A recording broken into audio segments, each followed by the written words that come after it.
Klasični CNC je bil za mizarja velik korak naprej. Več natančnosti, manj ročnega dela, ampak ima svoje težave. Vakuumska prijemala moraš za vsak kos posebej nastaviti. To vzame čas, pa še vedeti moraš kako. Stegovanje kosov te fizično utrudi. Manjši kosi, kot so predalniki ali zaključni elementi, teh na vakuum sploh ne moreš upeti. Premajhni so. Moraš nazaj na tiplarco, potem delaš eno stran. Obrneš kos, spet nastaviš, centriraš.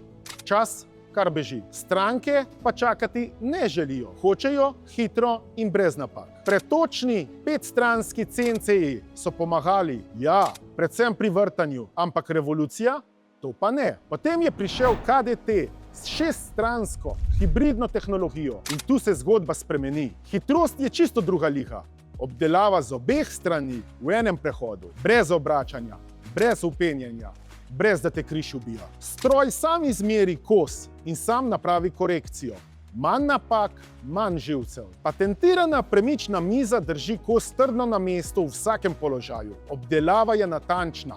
Zračna miza pa poskrbi, da občutljivih materialov ne popraskaš. Najmanjši kos 7x3 cm, predalniki, zaključke, drobnarijo, vse narediš na stroju KDT, kar na klasični stroj ne moreš. Pa tudi vratna krila, podboje, izreze, okrogle elemente. Težko najdeš kos, ki ga ne bi zmogel. To ni samo še en CNC, to je stroj, ki skrajša čas, zmanjša napake in poveča kapaciteto. Brez 3 dodatnih ljudi v delavnici in brez, da te zvečer boli križ. Pa še to, za uporabo na KDT-ju ne potrebujete izkušenega operaterja, saj z uporabo črtnih kod in merilnih sistemov napake praktično onemogočiš.